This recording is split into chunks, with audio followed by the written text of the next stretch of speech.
Muito bem, pessoal, nós estamos de volta aqui nesse ano de 2025. Esse é o primeiro programa do ano e para começar esse ano, nós vamos iniciar o ano falando sobre o janeiro. O janeiro é o mês de conscientização e prevenção do câncer de colo do útero. Vejam, a gente fala muito do câncer do colo do útero também no outubro, que é o Outubro Rosa, como todo mundo sabe. Na verdade, a gente pega um pouquinho da carona lá da conscientização do câncer de mama, e como nós estamos falando para a mulher, a gente já aproveita e fala também sobre o câncer de colo do útero, não é? Então, vocês estão em mais um OncoCast, que é um programa produzido aqui pela nossa clínica Oncoprime, e hoje eu vou falar um pouquinho a respeito, então, do câncer de colo do útero. O câncer de colo do útero, ele é muito importante falar, porque é um câncer que a gente consegue prevenir. Como? A gente já sabe, fazendo o exame de Papa Nicolau, o exame periódico que a mulher tem que fazer todo ano. Então, nós vamos falar um pouquinho no decorrer dessa conversa, nós vamos falar um pouquinho sobre o exame de maneira geral, câncer de maneira geral, os fatores etiológicos, os fatores de proteção e também a frequência de realização de Papa Nicolau e tudo mesmo sobre o câncer do colo do útero. Muito bem. Para começar a falar sobre o câncer do colo do útero, é importante falar da incidência anual.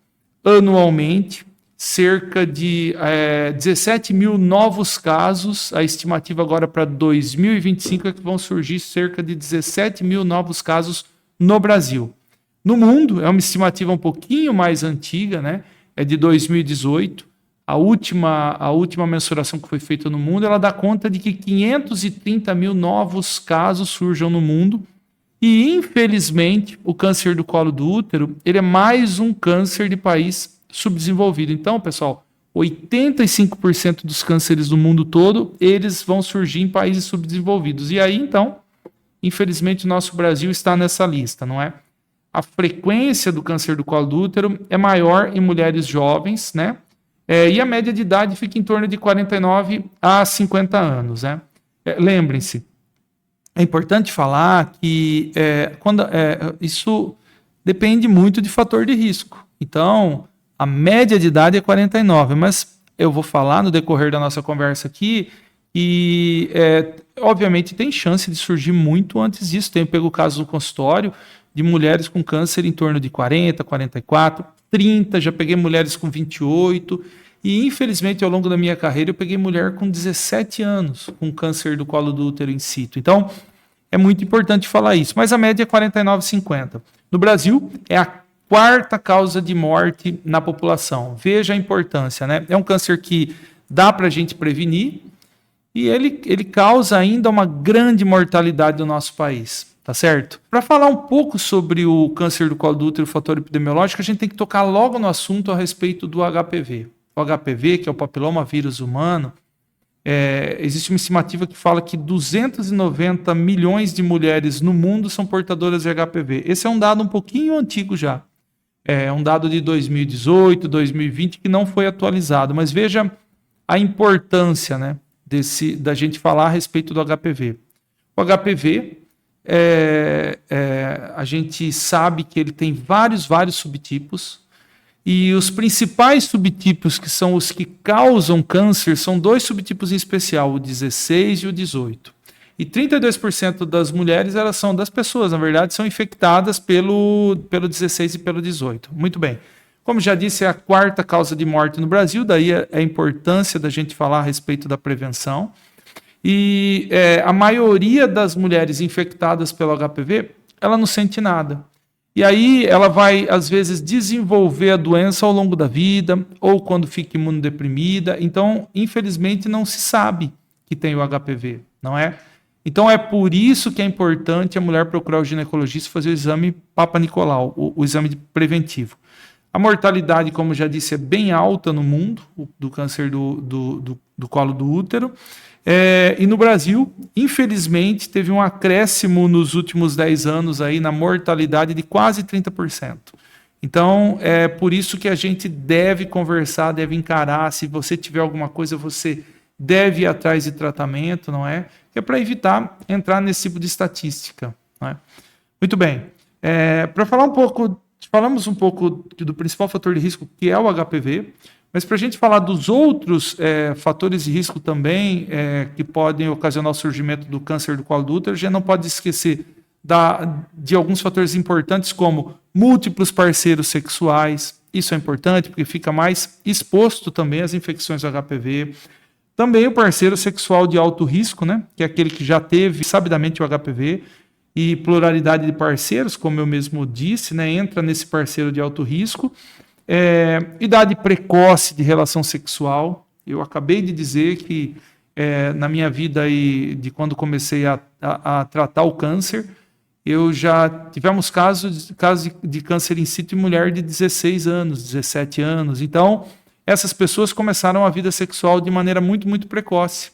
12, 13 anos. Não é? Então, a partir do momento que começa a ter relação sexual, é importante que faça os exames preventivos. Um outro fator de risco é a história de doença sexualmente transmissível. Quem já teve doença sexualmente transmissível tem um risco maior de desenvolver o câncer do colo do útero. Também, se teve os antecedentes de nível NIVA, isso são as neoplasias intraepiteliais vulvovaginais, não é? Que são elas são como se fossem cânceres benignos que podem se transformar em cânceres malignos, mas na vulva. E além de outros fatores de risco que a gente pode falar, também existem alguns que são importantes, como tabagismo, uso de anticoncepcional oral e também, infelizmente, o baixo nível socioeconômico, não é? Antigamente, a gente sempre falava sobre o baixo nível socioeconômico e também um pouco de ter dificuldade de acesso à informação. Hoje, pessoal, já não é mais desculpa, porque hoje a gente busca informação de uma maneira muito ativa através das redes sociais, como nós estamos fazendo aqui. Nós estamos oferecendo, na verdade, informação confiável de maneira gratuita à população de maneira geral, não é? Dentre os fatores de proteção, o câncer do colo do útero, sim, nós temos aí o exame ginecológico preventivo, o uso de camisinha é um grande fator de proteção, não é? Do preservativo. Mas um fator interessante de falar é a circuncisão, que acontece muito no povo judeu, que tira aquela pele que recobre o pênis, né? Então, os homens circuncisados, eles têm uma menor incidência aí da infecção por HPV e acaba, consequentemente, passando menos ou transmitindo menos para as mulheres. Esse é um fator importante de proteção, mas os principais mesmos, como a gente sabe, evitar a exposição a fator de risco. O principal é o preservativo. Muito bem, para a gente consolidar essa informação que a gente está falando, eu queria chamar a atenção das pessoas para o HPV. O HPV, então, como a gente sabe, eu já falei, mas vou tornar a repetir, é o papilomavírus humano. Ele é o vírus que é transmitido sexualmente mais comum no mundo, não é? Ele possui, então, diversos subtipos, eu torno a falar, porque agora a gente vai falar um pouquinho sobre vacina, não é?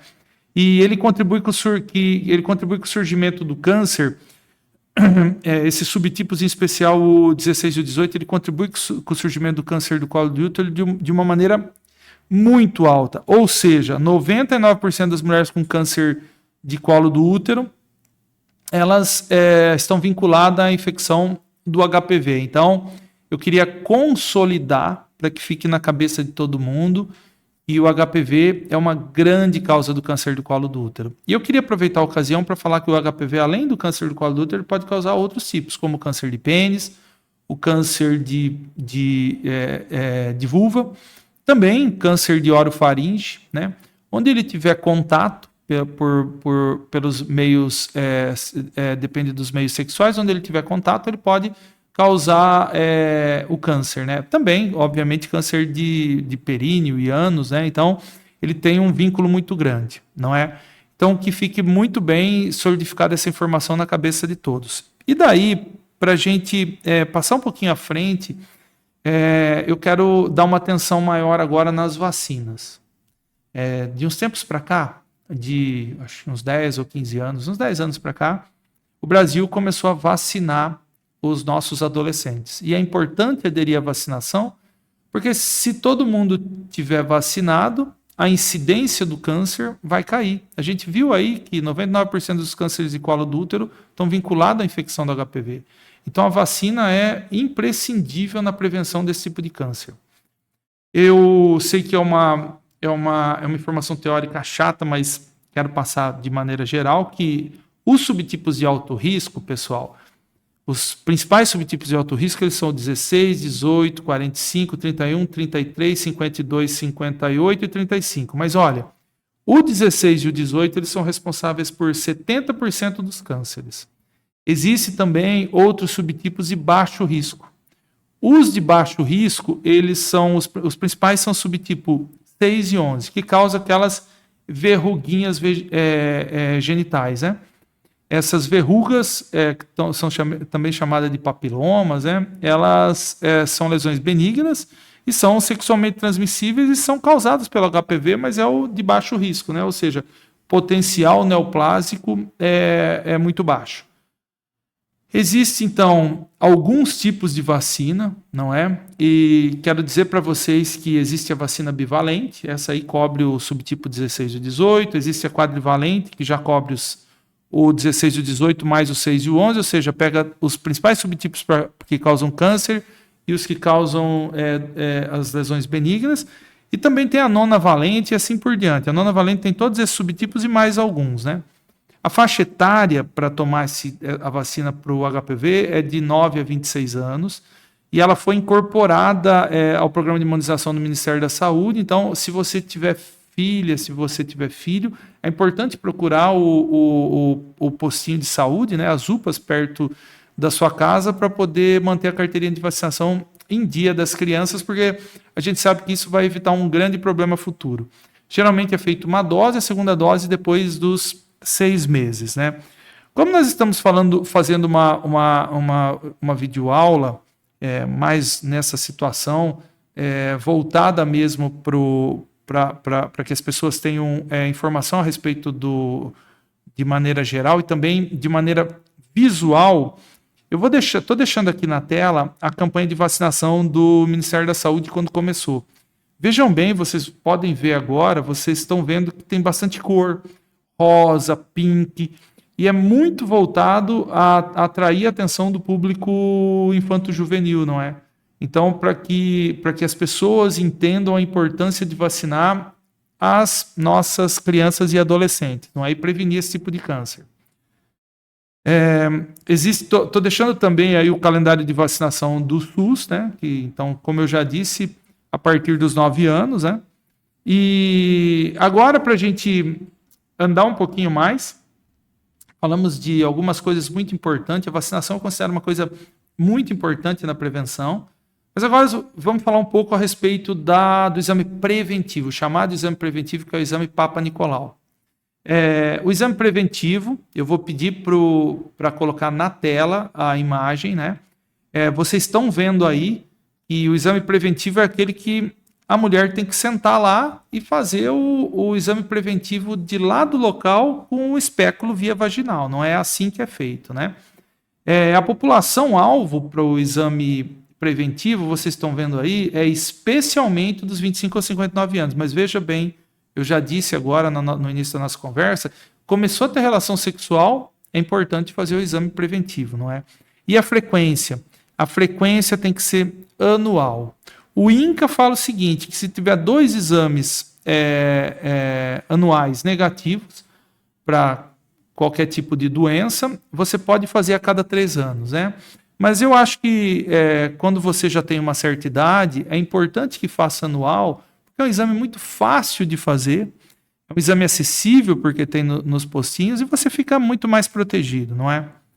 Vou pedir, então, para continuar mantendo essa imagem na tela para vocês, pessoal. O que a gente busca quando faz o exame preventivo, então, é isso. Vocês estão vendo aí agora, vocês podem ver um corte do útero. Então, o espéculo, vejam bem, ele entra, está vendo onde está escrito aí vagina, bem embaixo dessa imagem? O espéculo vai entrar lá. E aí, quando a gente abre a vagina, você consegue ter a visão frontal do colo do útero. A visão frontal do colo do útero é isso que nós estamos vendo nessa imagem do lado, que tem essa coisa redondinha e está escrito ectocervix. Isso é o que a gente vê.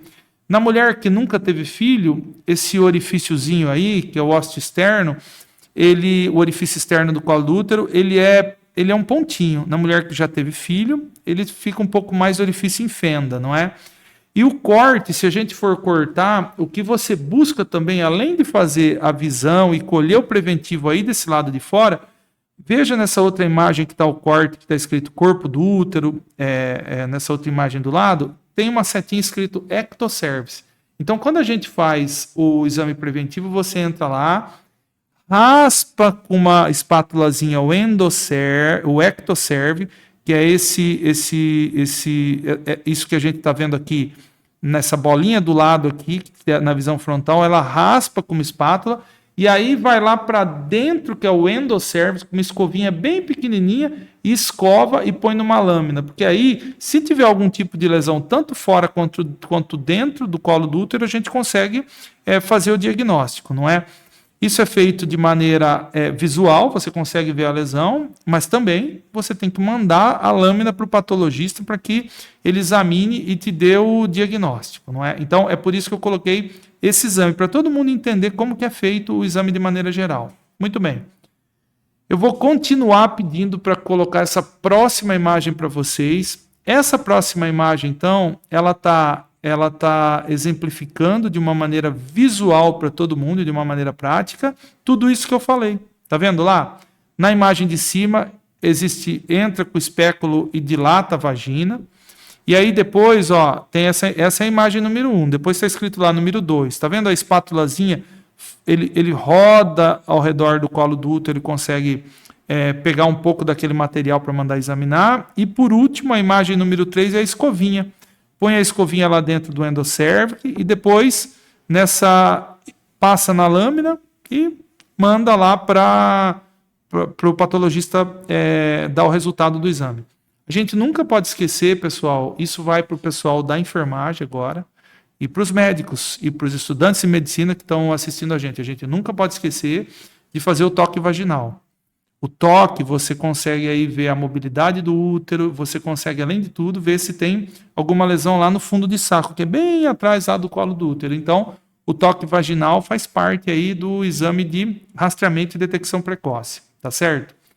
E para finalizar essa conversa nossa, que é bem rapidinho, mas é muito importante, eu queria dizer para vocês que existe um slide lá do ano de 2010 que eu vou mostrar, que falava o seguinte: e a realização periódica do exame preventivo, ela diminui a mortalidade em 68,8%, quase 70%, entendeu? Isso lá no ano de 2010. Depois, eu não achei mais dados a respeito disso.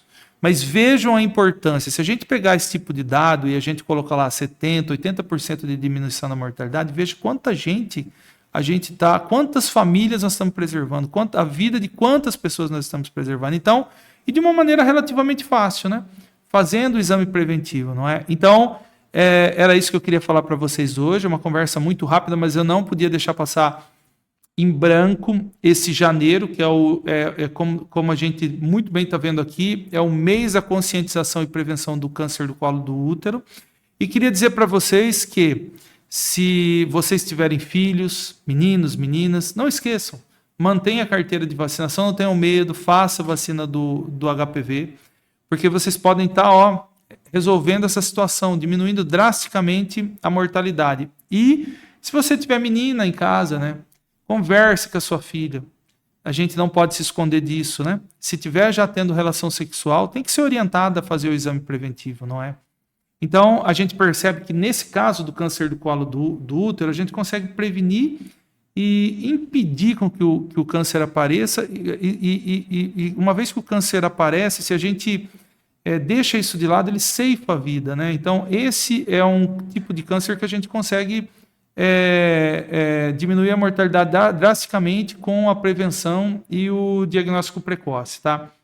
Então, eu espero que vocês tenham gostado da nossa conversa e não esqueçam, quem assistiu e chegou até aqui, passe para as outras pessoas, porque assim vocês, tenho certeza que dessa maneira vocês estão ajudando a gente aí no combate ao câncer. Com certeza, se vocês passarem para frente, né, falem para as pessoas, peçam para ver aqui os nossos vídeos. Com certeza vocês vão estar fazendo com que as pessoas de risco vão atrás desse tipo de prevenção, desse tipo de exame.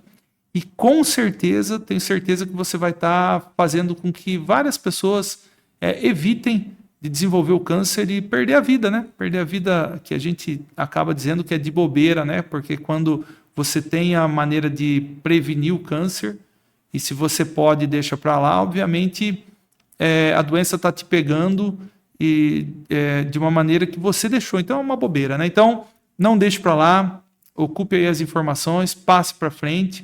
E quero agradecer aí novamente a presença de todos aqui nos nossos vídeos e dizer que a semana que vem aí a gente volta com mais um convidado no nosso Oncocast. Um abraço a todos, bom final de semana.